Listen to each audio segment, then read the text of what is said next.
When I started college in the fall of 2014, I decided that I needed to get a part-time job to help keep up with the daily cost of commuting to school. It took quite a bit of time to find jobs that were hiring someone with no experience, and eventually I landed in a fast food job. I hated it. After about a month of working there, I couldn't take it anymore and I quit. One day, while sitting in my math class, I was chatting to my classmate about how annoyed I had been with my previous job and how I was looking for a new one. She then told me that the place she worked at was hiring and that I would be a perfect fit. She told me it was a small, privately owned bakery and that the owner liked to hire young, pretty girls to work the register. Even better, it was only a 5-minute drive from my college. She told me she'd speak to her boss about me, and the next day I got a call to set up an interview.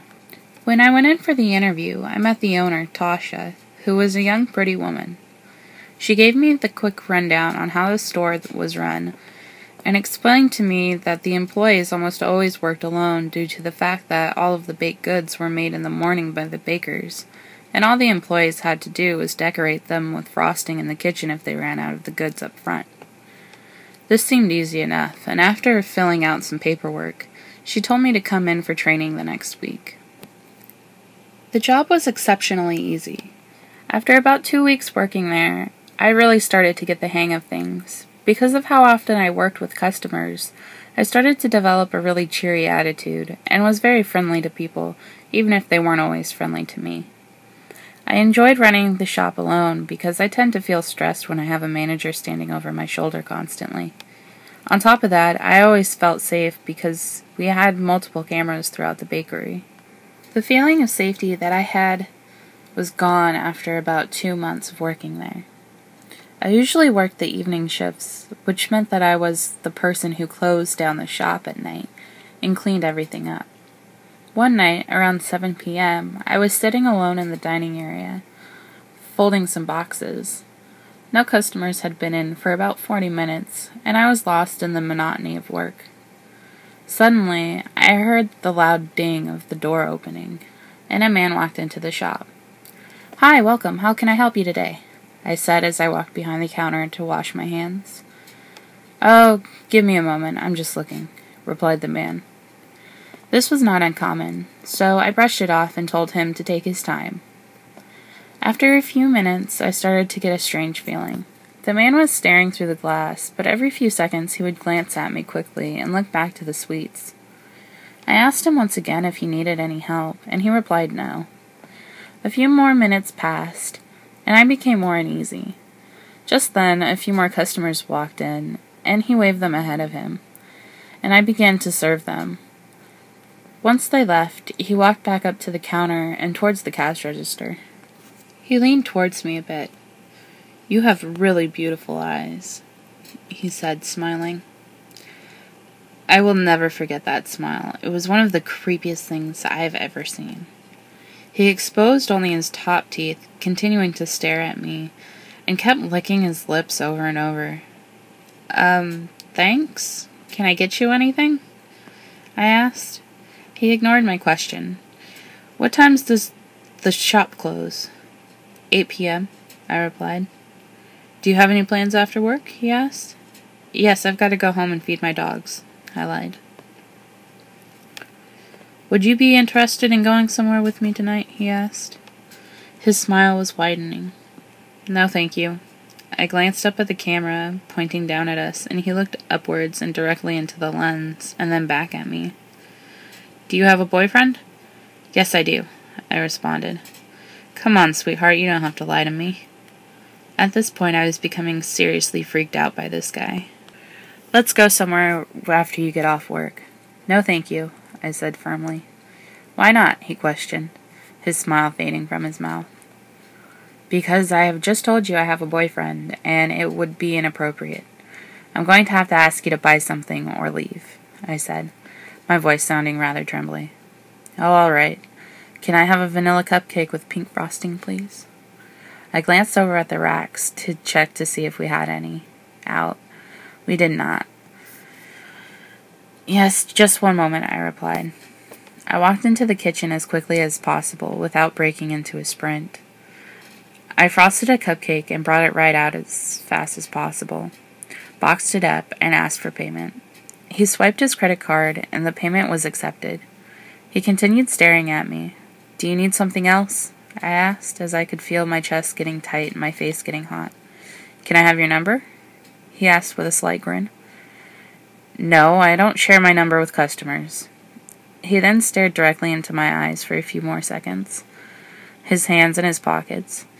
He started to get really red before saying, "Sorry, I'm just really turned on right now," and proceeding to reach down his pants and start fondling himself right there in front of the counter. I was in total disbelief. I guess when he saw the look of horror on my face, he panicked and ran out of the store, leaving his cupcake on the counter. As soon as he left, the phone rang. It was my boss. "Who's the creep?" she inquired. As she had apparently been watching the security cameras to check in on me, I could tell by my body language that something was not right. I immediately broke down and started crying, as I never imagined something like this happening to me in a tiny little bakery. She told me to lock the door and call the police, who were stationed right across the street from us.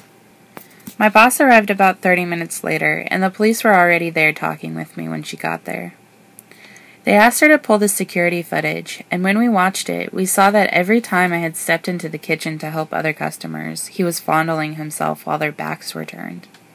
I gave them the description of what he looked like, and then they asked me how he had paid. I told them he swiped his credit card. My boss told them she could reprint the receipt from the transaction, which has the first and last names of the credit card holder on it. One of the cops asked someone back at the station to run the name, and almost immediately they found his driver's license, which I confirmed to be the same person. My boss suggested that he might be recognized by the people who owned the hookah bar next to us, as his name sounded Middle Eastern. She asked them the next night, and they immediately recognized him as the younger brother of a guy they grew up with, who was engaged to be married in about a month. The next day, the police went to his residence and arrested him for public indecency. Something my boss said to me that day has always stuck with me. "If you ever feel unsafe at work, I want you to walk into the kitchen and go out the back door and call the police. Don't worry about the cash register, don't worry about any of the food. All of those things can be replaced, but you can't." I felt so grateful to have a boss who actually cared about the safety of her employees. It took me a while to feel safe working the night shift again, but after a while I got back into the swing of things, and I still work there to this day. I'm just glad I never saw that guy again, and as the police ordered him to stay 100 feet away from the property at all times. So, creepy middle-aged guy who decided to harass and fondle himself in front of a teenage cashier, let's not meet. I should start by saying I'm a broke female college student. Because of my strange college hours and my even stranger work hours, I'm often on a weird eating schedule. Lunch at like 5 p.m. and dinner around 11 p.m., well after my family has went to work. Yes, all of the people in my house work nights. So I find myself wandering 30 plus minutes away from my house in search of a decent meal. Never been a problem, as I live in a nice town. I usually end up at Sheetz, where I can get somewhat vegetarian foods. If you don't know what Sheetz is, it's a gas station with hot food to go. So this week, I ended up at Sheetz more than one night in a row. Each night, there was a girl working the register that always talked to me longer than I would like. She was friendly, though, so I was polite and talked back. She always brought up the most random things, such as whether or not I made my pants or bought them with all the holes in them, which was fine, but a simple answer wasn't good enough. She would continue to talk about them even when there was really nothing to say. I got a Coke, so naturally she wanted to talk about Coke for 10 minutes straight. Just strange stuff like that. So I assumed she was just bored on the job. Until last night when I got home from Sheetz. Yes, I had seen her there, but like I said, she worked there, and really hadn't done anything to me yet. Now, I would love to say something led up to it, like I was nervous the entire walk home, or I felt like something was wrong. But actually, I felt entirely safe. I got back to my apartment and ate my food and edited YouTube videos. There are 3 floors to my building. I live on the 3rd, with the only other one person across the hall from me. So I wasn't totally worried when I heard footsteps come up the stairs. But it just got weird. I never heard them go into their house, and my cat was now at the door, silent but aggressively trying to sniff under it, and digging at the carpet as if she wanted to dig her way under the door. This is when I saw the shadow, which appeared to be someone's feet. No one knocked, though. I told myself I would satisfy my cat's curiosity and my own worries by opening the door to see nothing there, and then I could get back to what I was doing. I was dead wrong, though. I opened the door rather blindly, because there's no way to see into the hallway, and again, I wasn't expecting anyone. I certainly wasn't expecting someone to throw my door open and force themselves in past me. She ran as fast as possible right into my bedroom, the first room you would see, and slammed the door behind her. I of course noticed it was the Sheetson boy, who, by the way, looked like the average 19 to 20-year-old girl. I grabbed my brother's baseball bat and reluctantly inched towards my door, and also in the direction of my phone so I could call the police. I heard my neighbors, and of course snapped back into reality. I turned around and ran across the hall, where I shakily told them what had happened. I stayed in their apartment until the cops came. It took them 20 minutes to get into my room to get her, as she had locked the door.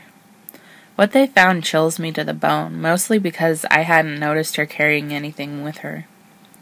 There were at least 10 candid pictures of me from days prior, coming into the store, ordering food, going into the bathroom, etc., all printed on cheap printer paper.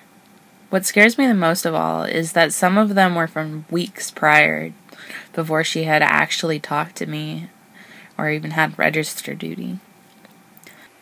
There were also wine bottles, flowers, and rope. So do what you'd like with that information. Part of me wonders if she would have even tried to come in had I not started to open the door first. When I was about 10 or so, I was walking home from my bus stop. I lived in this small subdivision with not that many people in my general area, and with an overprotective mother who I am thankful to have. She always had a password that we used when someone was supposed to pick me up, so I never ended up with someone dangerous. I lived on the same block as my bus stop, so as soon as I got off the bus, I could see my house. So here I am, a little 10-year-old girl, walking home from a crap day at school, when this red pickup truck pulls up next to me. I'm on the side of the road since there aren't sidewalks, and I'm a good few feet from the driver's side door. Inside there's this man, looked to be in his early 20s, I would say, and he gets my attention. "Your mom told me to come pick you up. She's late at work." Red flag right away, because I can see my mom's van in our driveway, and she doesn't work. She's a stay-at-home mom. Well, she does work, but she has her own company and works from home. "What's the password?" I asked, and getting a pause from him as he thought and did his best to give an answer I would find acceptable. "She forgot to tell me. But she's home. I see her van in the driveway." Without another word, he drove off quickly, and I never saw the red pickup in my area again. Honestly, I'm thankful that he didn't just lean out the window or jump out the door after me, since looking back, I wasn't anywhere near far enough from the truck to feel safe now. So, creepy guy who tried to kidnap me, let's not meet again. This happened when I was 21 years old. There was a series of break-ins in my area around this time, and some of my neighbors were robbed at knife point. There was also a few rapes during those break-ins. At the time of this incident, no one had been caught for those crimes yet, so everyone was on high alert. I was actually scared to be alone in my house because I had been attacked in other incidents before, and was still traumatized. Unfortunately, I was alone on this particular night. Something woke me up about 1 a.m., and I laid in my bed, awake, alert, and listening. I didn't hear anything else, so I laughed at myself and assumed that I must have been dreaming, I went down to my kitchen to get a cold drink. My kitchen windows have no blinds, and therefore anyone in my backyard can see in. I have a back door light that I always keep on at night. As I close my refrigerator door, which is slightly reflective, I could see the reflection of a man peering into my house. He probably climbed over my back wall. I could see him holding something shiny in his hand. I was really scared at this point and wasn't sure of what to do. Do I run into the living room and call the police? Do I start screaming? Do I try to run out the front door? 100 different options flew through my mind in seconds. I opened the refrigerator door again, put my cold drink back, and took out half a watermelon that was in there. I grabbed my knife from the drawer next to me. I placed the watermelon on the kitchen counter. Then, with the most maniacal and sick grin that I could muster, I started stabbing the watermelon on the open half. The watermelon juice got everywhere. I laughed hysterically as I stabbed at it, mainly because I was really scared and truly hysterical at this point. With my clothes and hands dripping with watermelon juice, I turned towards the window and raised my knife to above my shoulders. He was still there. I looked him in the eye and tried to smile, but it probably came out as a sneer. I opened my eyes wide, then with a loud, "Ha ha ha ha ha ha ha," I walked towards him, grabbing my kitchen knife tightly in my hands. He ran, screaming like a crazed maniac, into the night. His screams woke my neighbors, who shouted for us to be quiet. I never called the police, mainly because I didn't know what to tell them. I didn't want to admit that I would have tried my best to stab that man had he not run away. I slept with my knife that night and cleaned up the watermelon mess in the morning. To the man who wanted to break into my house and maybe do more sinister things, let's never meet again. When I was a teenager, I was goth. Black hair, black clothes, black makeup. I even had a pair of combat boots. My friends and I, in typical goth fashion, hung out at the local cemetery. We started going as a joke, but soon discovered we liked the peace we found there. But one night, that all changed. My friend called to see if I wanted to hang out, and I did. None of our other friends were available. They were either working or recovering from partying the night before, so we were on our own. My friend picked me up, and we drove to the cemetery. We were hanging out, smoking cigarettes, and BSing about the latest issue she was having with her boyfriend, when we noticed at the top of the hill we were on, about 100 feet away, a bonfire had been lit. You have to understand that this cemetery is about a block off campus of a major university, and it's not uncommon for college students to go there to party. My friend and I sighed, knowing that we would have to get going soon.